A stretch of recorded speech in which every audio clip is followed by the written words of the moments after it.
It's time for another missional briefing, 7 minutes for God's mission. Today we're talking about the concept of the person of peace.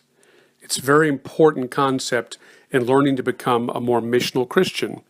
Now, I have to admit to you that I wasn't familiar with this concept until recently. Though it's clearly a biblical concept, somehow I missed it. Maybe because church leaders who haven't been very missional tend to have missed the parts of the Bible that are very missional. Well, now I'm paying much more attention, and I imagine you are also. In Luke chapter 10, we're told that the Lord appointed 72 of his disciples to go out on his mission, to have the power and authority of his name, and to be proclaiming the kingdom of God. Not just the 12, but now 72 disciples. And he tells them this really encouraging message. Verse 2, the harvest is plentiful. The problem is the workers are few. Ask the Lord to send workers. And the crucial point is that the disciples of Jesus Christ are not having to go out and sell him to people. We're not having to talk people into something that will never make sense to them. No.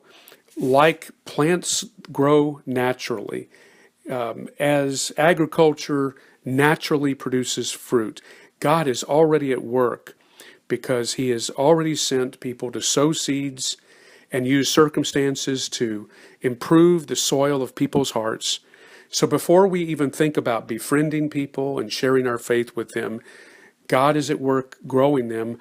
We get to be part of the harvest, helping them take steps to act upon the growing spirituality that they're experiencing. Now in verse 4, Jesus gives some very odd instructions to his disciples. He says, do not take a purse or a bag or sandals. He apparently wants them to be needy. He wants them not to be prepared as a Boy Scout would be. He wants them to need provision from others, sort of that they're going to have to go up and build relationships with people and accept their hospitality. And so this is what they did. They went to villages and they befriended people. And then in verse 5, you got this specific instruction. Jesus says, when you enter a house, first say, peace to this house. If someone who promotes peace is there, your peace will rest on them. If not, it will return to you.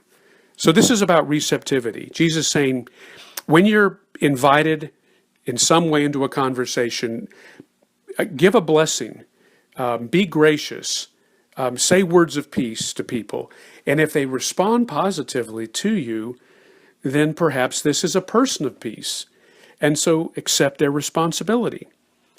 And then he goes on to say in verse 7, stay there, accept their hospitality, eating and drinking whatever they give you, for the worker deserves his wages. Do not move around from house to house. And so not only are we to welcome the hospitality of the people of peace who come into our lives, because after all, we're not to be paternalistic, acting like, oh, they need us and we don't have needs. We're to be a mutuality and a respectfulness. But we're also to focus on a smaller number of people rather than go out and, hand out tracts or just try to have superficial relationships with a lot of people. Jesus said, stay there in that house. And of course, when you go deeper in relationships, conversations can go to the spiritual level, and eventually the Jesus who is in you, because you are a Christ bearer, becomes the Jesus that your neighbors come to know. Well, when this happens and people put their trust in Jesus Christ, these people of peace then open the door to introduce us to their friends. Their relational network is open to us. And so this is how the gospel is viral and how it's shared. There are so many examples of this in the Bible. The Samaritan woman at the well who encountered Jesus. She had a theological conversation to him, but there was a receptivity that was mutual. And then when she finally realized that the man who was speaking truthfully yet graciously to her was the Messiah, she ran to tell her village. And so she became the gateway to the whole village, sharing the news of Jesus. We're told in Acts chapter 16 that a woman named Lydia, who sold purple cloth, probably a prosperous retailer of clothing, that she heard the message that Paul and Barnabas shared in Philippi by the river, and the Lord opened her heart. She received the message, and she invited them to stay in her house, and the church in Philippi met in her house because the Lord opened Lydia's heart. In our missional communities, we're going to learn much more about this concept of the people of peace. We're going to have time and the opportunity to learn a lot more about how we discern who these people are. For now, I just want you to glimpse how different this is from our stereotype of drive-by evangelism, where you kind of hit people on the head, and the kind of evangelism that scares us to death, we don't want to do, and by the way, happens to be very ineffective. In his book, The Viral Gospel, Alex Absalom tells of the time that he and his wife decided to send their son to a neighborhood school there in Sheffield, England. Though they'd heard it was a very secular school, there was very few Christian families in the school. They decided, after prayer, to meet with the principal, and after they were impressed with her and felt a connection to her, they decided not to send their son Joel to a private Christian school, but instead the public secular school.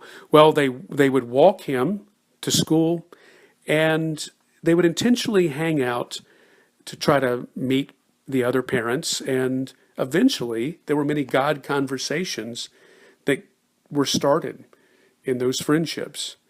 The principal became a remarkable figure. She assisted them as they started a kids club for families that wanted children to learn about Jesus. She did all kinds of things she didn't need to do in order to assist them in their mission, and along the way became a believer herself. The neat thing was Alex was asked to be the chair of the school board, and when they moved 7 years later, the school had a very strong Christian presence simply because they focused on relationships with neighbors, and in the process discovered people of peace, people who welcomed them, and eventually the opportunity to share their hope.